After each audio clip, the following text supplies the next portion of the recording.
Olá, eu sou Felipe Oliveira, terapeuta holístico. Hoje nós vamos dar continuidade à série de espiritualidade. É o nosso terceiro encontro. Nós estamos falando do conceito de Deus, seguindo o livro dos Espíritos, mas claro que incluindo outros conceitos além do Espiritismo. Seguindo essa base, mas ampliando o conceito, agregando a contribuição que vocês fazem e dando um entendimento maior da minha experiência, daquilo que eu compreendi ao longo desses 35 anos da espiritualidade, essa questão maior além do físico, né? Que complementa ainda mais a questão quântica e os outros conceitos. Então vamos às perguntas de hoje. Na última vez nós falamos sobre as provas da existência de Deus. A gente está dando continuidade na pergunta 7. Poder-se-á achar nas propriedades íntimas da matéria a causa primária da formação das coisas? Perdão. Mas então, qual seria a causa dessas propriedades? É indispensável sempre uma causa primária. Então, esse conceito, ele está falando exatamente da questão de que se houver uma coisa que veio antes, essa coisa é a criação. No caso, é um conceito que ainda nós não temos total compreensão nem domínio, pois não temos ciência ainda para isso, uma vez que dentro a ciência e a religião elas irão se acompanhar cedo ou tarde.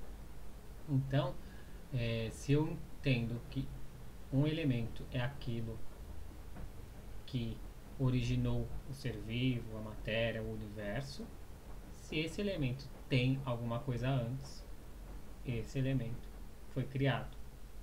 Deus não foi criado. Deus é a causa primária, é o que origina tudo. A gente pode ficar confuso nesse conceito porque a gente tem dentro daquilo que a gente experiencia na matéria, às vezes algumas situações que há uma experiência extrafísica, nós sempre vemos um criador, uma criatura, mesmo que não conheçamos.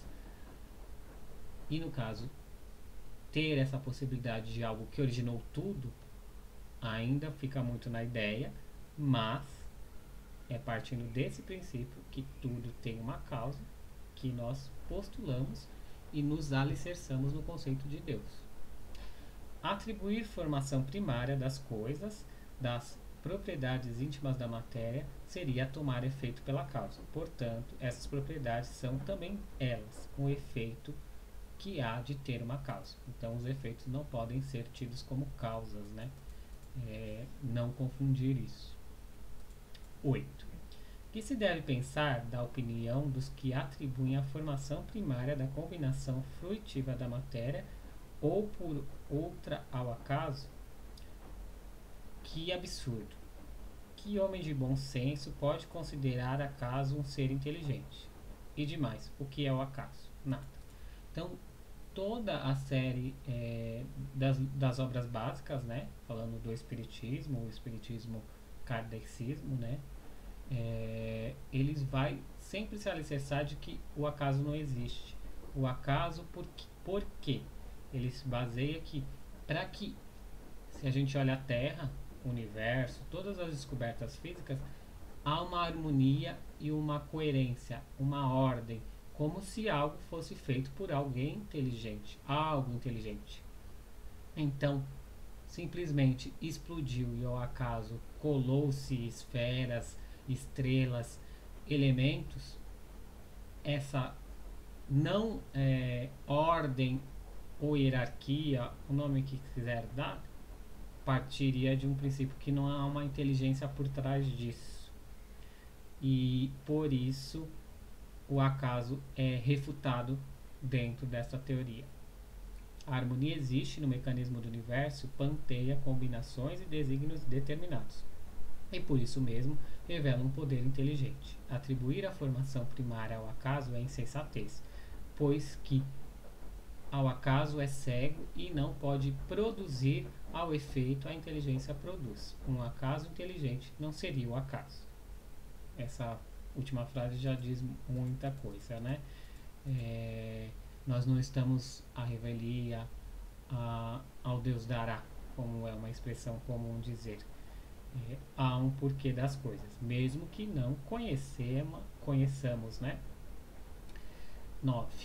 Em que a causa primária se revela uma inteligência suprema superior de todas as inteligências. Tendes um provérbio que diz: pela obra se conhece o autor. Pois bem, vede a obra e procurai o autor. O orgulho é que gera a incredulidade. O homem orgulhoso nada admite acima de si. Por isso é que ele domina e denomina a si mesmo de espírito forte. Pobre ser, que um sopro de Deus pode abater. Então, é bem interessante, né? Porque o Espiritismo ele busca essa sistemática através da questão mental. Não que as outras religiões não tenham isso, mas ele busca muito isso, né? Se unificar essa questão. Houveram naquela época que houve o desenvolvimento dessas obras, os fenômenos físicos, as mesas girantes, que é o que originou esse nome Espiritismo, o que era necessário para meio que despertar a curiosidade. Da mesma maneira como Jesus fazia os milagres, as pessoas, como eram muito incrédulas ou confusas naquilo que elas acreditavam, ainda eram muito cruas, né? A gente precisava de desenvolvimento intelectual. Elas davam muito mais importância àquela coisa fenomenal, pirotécnica, né? Que são os milagres.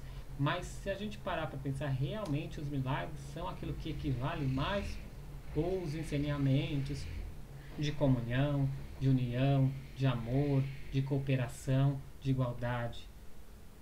Lembre-se que ainda com todos esses ensinamentos, que não foram exclusividade de Jesus, podem haver outras roupagens, mas houveram outros seres que nos ajudaram ao longo da história. Ainda assim nós tivemos guerras mundiais, ainda nós temos conflitos. Então a humanidade ainda é muito dura e vamos dizer leiga nesse sentido, de crer em algo acima dela, que pode mais com ela. E se a gente tivesse uma forma para isso, então aqui é Deus, aqui não é, talvez seria muito mais difícil de lidar com isso, porque hoje a gente, por mais que tenhamos fé, é algo que a gente não toca, algo que a gente não sabe a extensão, como funciona de fato. Cada um intimamente tem essa sensação, é inspirado, ouve e tá tudo certo. Mas assim, 100% de certeza, vamos dizer assim, né, de uma forma bem incrédula, né? E é isso que busca esse conceito, não fugir à lógica. Ao longo do processo da obra a gente vai entender que uma das falas de Kardec é: se a ciência se opor à religião, fique com a ciência. E é isso que nós nos pautamos. Por mais que algumas questões ainda sejam empíricas, no sentido de hipóteses, porque não temos uma abrangência total, elas sim estão se pautando em algo científico, na vibração, na quântica, e elas têm se mostrado ao longo da história, desde 1800, que é quando foram escritos os livros, que elas são amplificadas, são melhoradas, são detalhadas, aprofundadas, mas elas não caem. A influência dos espíritos ainda é mostrada, seja na atuação positiva e negativa. Cada vez mais nós temos essa conexão de alma. Várias religiões hoje falam da alma, do espírito que sobrevive. Algumas já falam de reencarnação, não são todas, mas assim, são conceitos que foram propostos naquela época ainda como totalmente teóricos, mas que cada vez mais magnetismo, vibração, tudo isso está se tornando e tende a nos ajudar tecnologicamente e moralmente, se assim escolhermos, e tende a nos ajudar como grupo, né, de evolução para a humanidade. Porque é importante ver que assim, tudo isso tem um sentido, que é cada vez mais nos entendemos como grupo, diminuirmos nossas diferenças, evitar conflitos, para que possamos ascender numa esfera maior. E no caso do autoconhecimento, que é o meu ponto aqui, né, como terapeuta, o autoconhecimento ele é a ferramenta que permite que você se conecte com o outro e ao mesmo tempo inspire ao outro, porque a mudança interna ocorre através do autoconhecimento, mas também a mudança externa do outro ela se dá através do exemplo e não através da fala, de algo que você fica querendo que o outro seja e ele ainda não é. Então, por hoje é só. Na próxima semana nós daremos continuidade.